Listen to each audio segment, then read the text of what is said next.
నమస్తే, welcome to Y news. నేను పుష్ప. అఖిల భారత యాదవ మహాసభ రెజింగ్ల పవిత్ర కలశ యాత్ర ఉమ్మడి తూర్పుగోదావరి జిల్లాలోకి ప్రవేశించింది. యాదవ రెజిమెంట్ ను పునరుద్ధరించాలని కేంద్ర ప్రభుత్వాన్ని డిమాండ్ చేస్తూ బీహార్ నుంచి మొదలైన రెజింగ్ల రాజ కలశ యాత్ర ఇవాళ తునికి చేరుకుంది. ఆంధ్రప్రదేశ్ యాదవ మహాసభ రాష్ట్ర అధ్యక్షురాలు మహేశ్వరి మల్లీశ్వరి యాదవ్ నేతృత్వంలో వచ్చిన యాత్ర బృందానికి తుని యాదవ సంఘం అధ్యక్షుడు కుండల పెద్దబాబు, ఉపాధ్యక్షుడు చందక గురుమూర్తి, యాదవ ప్రముఖులు చప్ప సత్యనారాయణ, చందక భాస్కర్ రావు, సర్వసిద్ధి వెంకట్రావు, కిల్లాడ గిరి తదితరులు స్వాగతం పలికారు. తుని ప్రాంతానికి విచ్చేశాము. అఖిల భారత యాదవ మహాసభ 100 సంవత్సరాలు పూర్తి చేసుకుని 2వ శతాబ్దంలోకి అడుగు పెడుతూ ఒక బృహత్తరమైనటువంటి ఒక పుణ్య కార్యాన్ని తీసుకొని రాష్ట్రమంతటా పర్యటిస్తున్నాము. ఈ యొక్క అఖిల భారత యాదవ మహాసభ రెజాంగ్లా కలశ యాత్ర అనేటువంటి అంశాన్ని బీహార్ లో ఏప్రిల్ 13వ తారీఖు మొదలుపెట్టింది. అన్ని రాష్ట్రాలని చుట్టుకుంటూ బీహార్ లో మొదలుపెట్టి జార్ఖండ్, ఛత్తీస్గఢ్, వెస్ట్ బెంగాల్, ఇక్కడ ఉండేటువంటి పూరి జగన్నాథుడి దగ్గరికి విచ్చేసి ఒడిస్సా నుంచి 3 రోజుల క్రితం మేము ఇచ్చాపురంలో ఈ యొక్క కలశాన్ని తీసుకోవడం జరిగింది. ఏమిటి ఈ కలశము? రాజ్ కలశ యాత్ర అంటే ఏమిటి అని అంటే, యాదవ వీరులు 120 మంది యాదవ వీరులు 1962వ సంవత్సరంలో చైనాకి భారతదేశానికి ఉన్నటువంటి సరిహద్దులో రెజాంగ్లా ప్రాంతంలో లడక్ అనేటువంటి ప్రాంతంలో వీర మరణం పొందారు. 120 మందిలో 112 మంది వీరోచితంగా పోరాడి ఆ లడక్ ప్రాంతాన్ని మన భారతదేశంలో కలుపుకునే విధంగా వాళ్ళ యొక్క ప్రాణ త్యాగాలు చేశారు. ఆ ప్రాంతంలో వాళ్ళ ప్రాణ త్యాగాలు జరిగినటువంటి ఆ రక్త తర్పణతో కూడుకున్నటువంటి ఆ పవిత్రమైన మట్టిని కలశాల్లో నింపుకొని ఆ కలశానికి రాజ్ కలశ అనేటువంటి నామకరణం చేసి ఆ కలశాన్ని భారతదేశం మొత్తం యాత్ర చేస్తూ ఉన్నాము. ఇక్కడ యాత్ర పూర్తి చేసుకున్న తర్వాత ఈ కలశాన్ని తడ ప్రాంతంలో సూళ్లూరుపేట, నెల్లూరు దగ్గర ఉన్నటువంటి సూళ్లూరుపేట దగ్గర తడ ప్రాంతంలో తమిళనాడు వాళ్ళకి ఈ కలశాన్ని హ్యాండ్ ఓవర్ చేస్తాము. వాళ్ళు అక్కడి నుంచి తమిళనాడు, కర్ణాటక, తెలంగాణ, మహారాష్ట్ర, ఉత్తరప్రదేశ్, అక్కడి నుంచి ఢిల్లీకి వెళ్తుంది. నవంబర్ 18వ తారీఖు జంతర్ మంతర్ దగ్గర ఈ కలశాన్ని ప్రదర్శన చేసి కేంద్ర ప్రభుత్వానికి ఒక సందేశాన్ని ఇవ్వడం జరుగుతుంది. యాదవులు అనంటే దివ్య వారసత్వ చరిత్ర కలిగినటువంటి వాళ్ళు. యాదవులు అనంటే శ్రీకృష్ణ పరమాత్మని యొక్క అంశతో జన్మించినటువంటి వాళ్ళు. యాదవులు అనంటే దివ్య వారసత్వ చరిత్రతో పాటు the first universal comprehensive human constitution అయినటువంటి భగవద్గీతను బోధించినటువంటి శ్రీకృష్ణ పరమాత్మని యొక్క దివ్య వారసత్వంతో ఆ జీన్స్ తో జన్మించినటువంటి వాళ్ళు. ఎవరు వీళ్ళు అనంటే ధైర్యము, సాహసము, త్యాగము కలిగినటువంటి మహావీరులు యాదవులు. యాదవులు చక్రవర్తులు, యాదవులు రాజులు, యాదవులు వీరులు. ఈ యొక్క అంశాన్ని దృష్టిలో పెట్టుకొని ఈ రెజాంగ్లా కలశ యాత్ర చేస్తున్నాము. ఏమిటి అంటే, యాదవుల్లో ఒక వీరత్వం ఉంది. ఇటు తండ్రి మరణం పొంది వస్తూ ఉంటే కూడా హర్యానా ప్రాంతంలో తిరిగి తన యొక్క కుమారులు ఈ యొక్క సైన్యంలో చేరడానికి వెళ్తూ ఉన్నారు. అంత ధైర్య సాహసాలు కలిగినటువంటి యాదవులు ఒక భారతదేశ రక్షణ వ్యవస్థలో ఒక చరిత్రని సృష్టించారు. ఒక సువర్ణాక్షరాలతో కూడిన చరిత్రని సృష్టించారు 1962లో.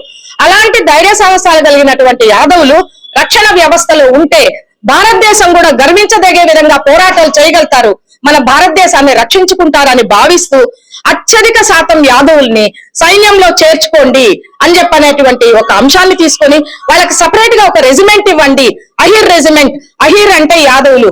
అహిర్ అంటే అర్థం ఏమిటంటే భయం లేని వాళ్ళు, ధైర్యవంతులు, సాహసవంతులు అని. కాబట్టి ఈ రెజాంగ్లా మూమెంట్ ఎందుకు అనంటే, భారతదేశ సైన్యంలో పదాతి దళాలలో అత్యధిక శాతం యాదవుల్ని సైన్యంలో చేర్చుకోండి. వాళ్ళు ఉద్యుక్తులై ఉన్నారు.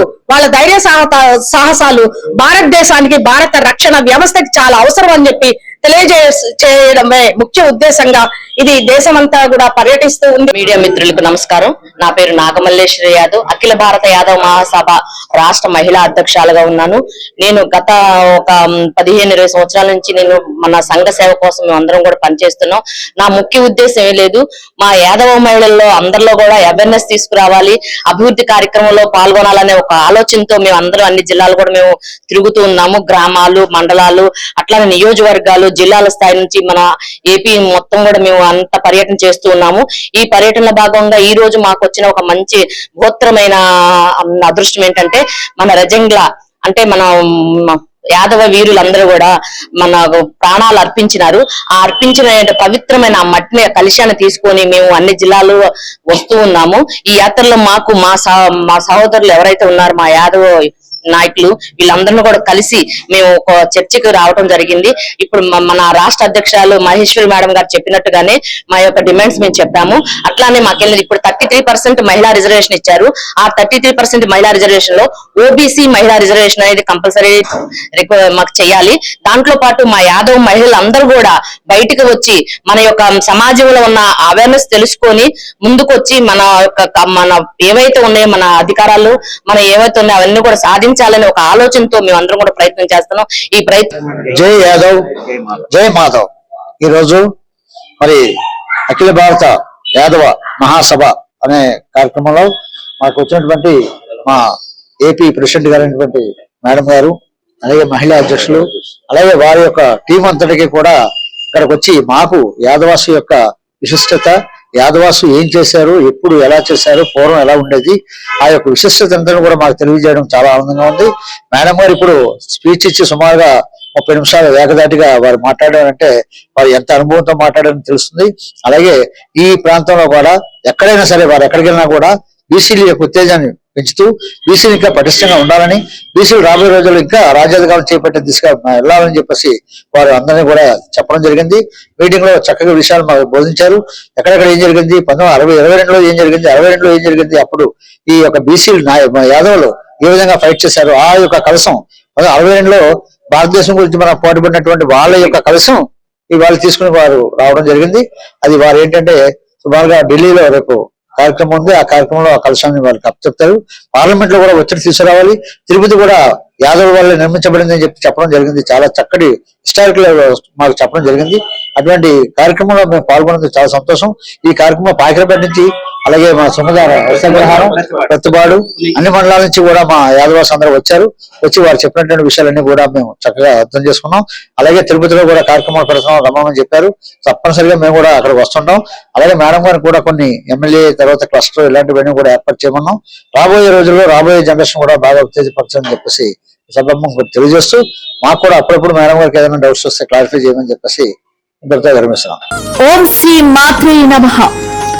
దేవాదాయ ధర్మాదాయ శాఖ ఆంధ్రప్రదేశ్ ప్రభుత్వం శ్రీ శ్రీ శ్రీ తలుపులమ్మ అమ్మవారి దేవస్థానం లోవా తుని మండలం శ్రీ తలుపులమ్మ అమ్మవారి ఆషాఢ మాసోత్సవాల ఆహ్వానం జూన్ 26వ తేదీ నుంచి జూలై 26వ తేదీ వరకు నిర్వహించు పూజా కార్యక్రమాలు.